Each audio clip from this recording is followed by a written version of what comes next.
Hello everyone, welcome to my class. Today we are going to discuss an interesting topic for the discussion which is called as techniques of enhancing dissolution rate.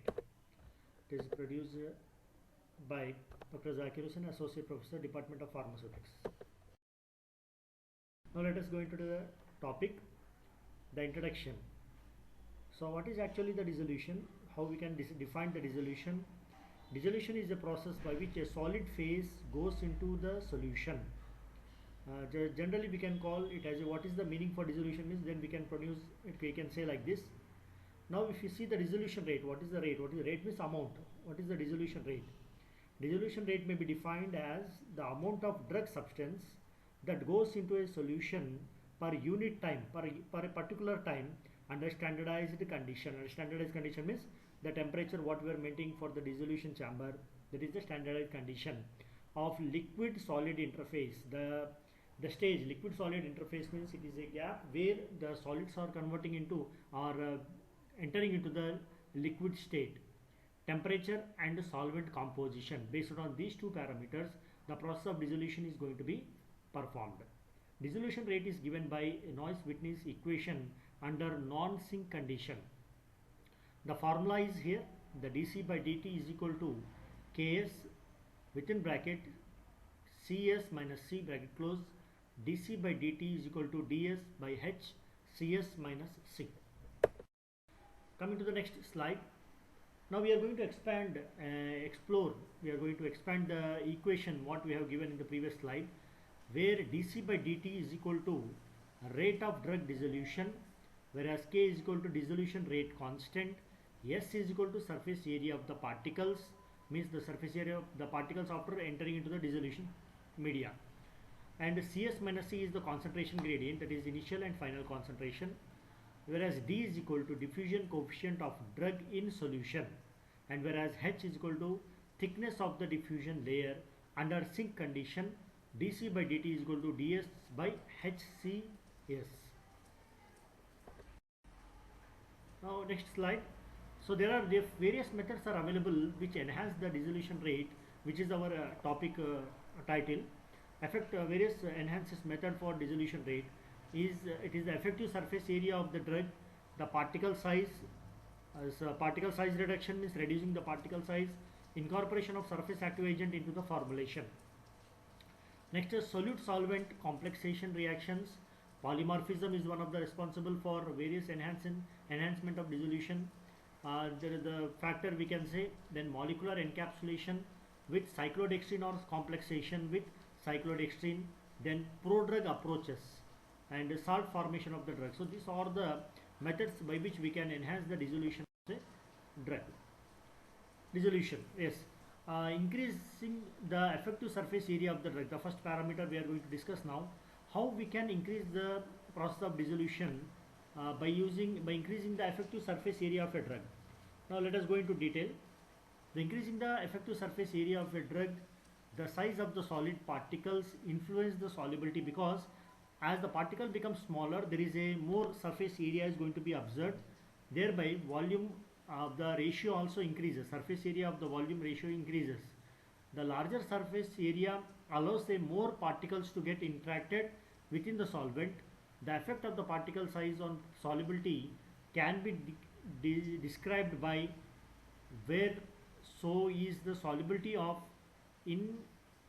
infinitely large particles, and SO is the solubility of infinity large particles, and S is the solubility of fine particles, whereas V is the molar volume, and gamma is the surface tension of solids, and R is the radius of fine particles. So this is the first stage, this is the first parameter we have discussed here, how the process of dissolution affect the solubility. Increasing the effective surface area, first of all the particle surface area should be reduced, it should be come down in such a size that the surface area is going to be absorbed more. When the more surface area we are observing, definitely there is a large space, void space is going to be observed. Because of large void space, more particles are incorporated in that. Because of having this less small size and large surface area, there is more chances of dissolution. Next, particle size reduction, as we have discussed there, but now we are going to in detail how we can do this particle size reduction. Particle size reduction by a technique called as micronization technique. Increasing the dissolution by reducing particle size of poorly water soluble drugs. We have to reduce the particle size as I told in the previous slide. So now what the new thing we are going to learn from this slide, reduction is done by variety of micronization process such as grinding, ball milling, air attrition, utilization, fluid energy mills. Micronization process usually result in 1 to 10 micrometer diameter. The particle size diameter which is range from 1 micron to 10 micrometers in diameter, but most of the labs they are performing either grinding method or the ball milling process going to be performed. Next, Norblum and Hirschhorn evaluated two specific method of micronization, that is called as spray drying and air attrition techniques, which provides the drug form of different specific surface area and particle size range as well as other physical characteristics. So the scientists who has discovered these two, innovated these two methods, what are the benefit of these two methods when compared to other two methods are that by performing these two methods the particle size range can be determined. Not only that, along with that particle size we can also able to determine the physical characteristics of a drug also. Coming to the next method, incorporation of surface active agent, surfactants, either a cationic surfactant or anionic surfactant. By using surfactant also we can enhance the solubility of the poorly soluble drugs. Normally surfactants are used to enhance the solubility of poorly soluble substances. In the same way here the surfactants are also used. Let us see how they are going to perform, increase the solubility of the poorly soluble substances. A surfactant or surface active agent is a amphiphatic, means it can able to soluble both the lipophilic or hydrophobic substance or hydrophilic substance. Next, meaning it has polar end, the circular end, and a non-polar end, it is a tail end. When a surfactant is placed in water, it will form a missile, it will form a foam like structure. A non-polar drug which will partition into a hydrophobic core of the missile and the polar tail will solubilize the complex. This is the mechanism how the surface active agents are working in increasing the solubility of poorly soluble substances. So head portion as well as the tail portion, both portions are responsible in enhancing the solubility of poorly soluble substances. If you see the next method, that is solid dispersion. The solid dispersion is a method where it is prepared by, generally it is prepared by solvent or co-precipitation method, where by both the guest solute and the solid carrier solvents are dissolved. Solute and solvents are designed in a common volatile solvents. Example we can take for volatile solvent, it is alcohol. The liquid solvent is removed by evaporation process under the reduced pressure. So earlier what we did, we have added the solute substance in the solution, solvent substance. Along with these two substances where we have dissolved in the volatile solvent such as the alcohol. Later on what we are doing, we are evaporating the alcohol so that it should be escaped and the remaining substance is the only solute and the solvent. Now what happened here, the results amorphous precipitation is going to be formed when the alcohol is totally evaporated in a crystalline carrier. It is totally settled at the bottom in the form of a fine crystals. Thus what happened, thus the basic differences between the solid dispersion and the solid solution eutectics is that the drug is precipitated outer later, but in solid dispersion the drug is deposited, whereas other methods, that is solid solution or eutectics, the drug has been evaporated. Next, evaporated means it is going to be evaporated along with the alcohol what we have used here. So example we can take amorphous sulfathiazole in crystalline urea. Such dispersions are often called as co-evaporates or co-precipitates. So it is a method where we can enhance the solubility of the poorly soluble substances by the process of dissolution. Next, polymorphism. Polymorphism is a capacity of a substance to exhibit in more than one crystalline form is polymorphism. If the change from one form to another for another is reversible, means it is coming from when it is converted from A to B, it is coming from B, again it is coming back to B to A, then it is called as a reversible. If it is not changing, that is called as irreversible. The process called as anisotropy. This process called as anisotropy. When we are calling it as anisotropy, when the polymorphic form is converting from one portion to another form, one position to another position, then it is called as anisotropy. So use of metastable forms help in increasing the dissolution rate. Metastable form of polymers are used to increase the dissolution rate. Thereby a polymorphism, so a solid has a in polymorphism, a solid has a rigid form and a definite shape. Exact shape is there, and as a rigid form or particular form is there. The shape or habit of a crystal of a given substance may change, but the angles between the face are always constant. The crystal is made up of atoms, ions or molecules in a regular geometric arrangement or lattice constantly repeated in 3 dimensions. This repeating pattern is also known as the unit cell.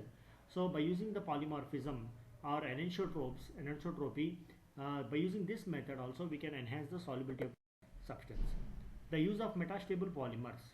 The use of metastable polymers such as the solid state characteristics of a drug are known to potentially exert the significant influence on the solubility parameter. As the presence of metastable polymorphic crystalline forms can exert a great influence on solubility, dissolution rate and biological activity of medicaments, drug which shows metastability includes chloramphenicol, prednisolone, barbiturates and riboflavin. So these drugs are there which have shown more solubility solubility of the drug, in which form is when it has converted into a metastable polymers. Another method we are going to discuss now, that is about the molecular encapsulation. The molecular encapsulation with cyclodextrin. Cyclodextrin combination of complexation and with cyclodextrins, the alpha, beta, gamma form of cyclodextrins or cyclic oligosaccharides consisting of 6, 7 and 8 glucose units respectively. Means this is a method. What is the method called as? Molecular encapsulation is a method for performing molecular encapsulation. What we need, the molecular encapsulation along with the cyclodextrins are required. And again in the cyclodextrins we need alpha, beta and gamma positions containing cyclodextrins, which are cyclic oligosaccharides having 6, 7 and 8 glucose units respectively in that cyclodextrin. Their important property is ability to forming inclusion complex with smaller molecules which will fit into their hydrophobic cavity of the cyclodextrin. The formation of inclusion complex alter a variety of physicochemical properties of the drug. When they are included in the hydrophobic cavity of the cyclodextrin, these glucose molecules, they will alter they form an inclusion complex, and again they will alter the physicochemical property of the drug molecules such as the solubility, dissolution rate, membrane permeability, chemical reactivity and dissociation constant. When all these changes are happen, automatically what happen, the solubility of the cyclodextrin is automatically going for increasing. Thereby what the last line what we are saying, the solubility increase with increase in the amount of cyclodextrin added. Means cyclodextrin when we are adding to the drug substances, automatically its solubility is going to be enhanced. Why? Because it contains alpha, beta and gamma portions. At these portions there are containing 6, 7 and 8 glucose units are available. Because of the presence of these glucose units, it is present in the hydrophobic cavity. Thereby what happened, it forms a complex to the drug, and thereby its physicochemical properties of the drug is going to be changed. Thereby what happened, there is going to be observed changes in the solubility, increase in the dissolution rate, and as well as it is going to permeability of the membrane is going to be enhanced. These all benefits we are going to observe when we are performing with the molecular encapsulation. Next, coming to the prodrug approach. The prodrug approach is a one method to increase the solubility of a drug is to alter the structure of the molecules. In the previous slide what we have observed the polymorphic form by using the cyclodextrin, its position is going to be changed, but in this prodrug approach we are going to change the structure of the molecule.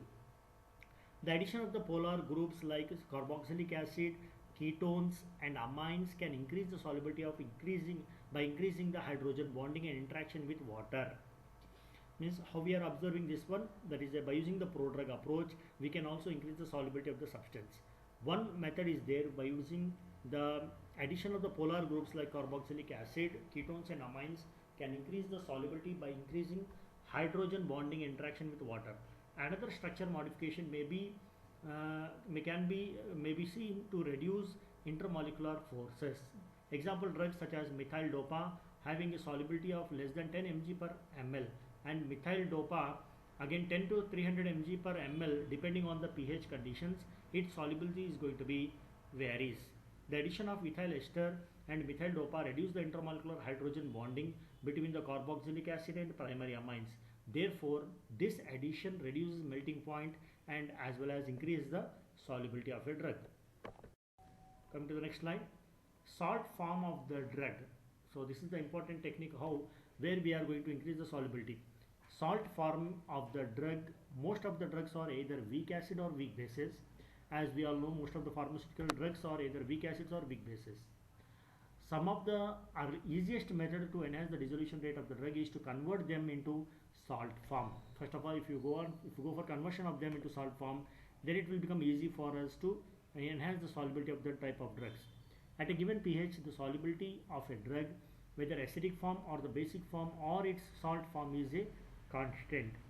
Thereby what happened? The influence of salt formation on the drug solubility, the rate of dissolution and absorption can be explained by considering the pH of the diffusion layer and not the pH of the bulk of the solution. Consider a case of a salt of weak acid at any given pH of the diffusion layer of the salt of the weak acid will be higher than that observable with the free acid from the drug. Now next method, that is nanosuspension. Nanosuspension is a submicron colloidal dispersion of drug particles which are stabilized by surfactants. The poor water solubility of drug is major problem for drug formulation. Today's date, the nanoscale system for drug delivery have gained much interest as a way to improve the solubility problem. Nanosuspension is one of the method where we can use the solubility of the drug by using the submicron colloidal dispersion.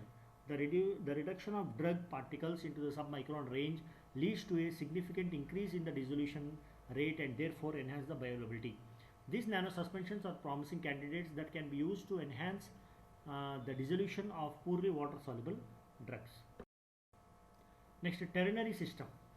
So in this ternary system, the hydrophilic polymers have been commonly used as carriers for preparing solid dispersion.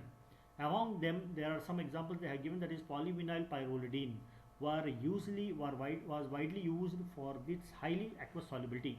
Why it is only this one is used? Because of having high aqueous solubility and it has high physiological tolerance and low toxicity. Because of all these advantages, they are used in the ternary system for enhancing the solubility of the drug. In recent years, the interest in incorporating a surface active carrier into solid dispersion increased greatly and a high improvement in drug dissolution was reported. So end of the discussion. So if you like this video, kindly like, share and subscribe for more updated videos. Thank you one and all. If you have any comments, you kindly please comment in the comment section so that we can clarify the doubts whatever you have come across through the observing the slides. Again, I am repeating the same words. This is not for the professionals. This is for the budding pharmacist. They have to take the idea. They have to take the information from these slides. They have to take the idea. They have to take the after getting the idea from this slide, they have to do more work on these topics. They don't consider it as a notes. It is just for information purpose. So you should get some idea that what actually it is, what are the methods are there. Then you have to elaborate the discussion by referring so many authors and so many textbook, and from the internet also you can get a lot of information from there. So here is the topic for today's discussion. So thank you one and all for being with me. So please like, share and subscribe for more updated videos. Thank you one and all.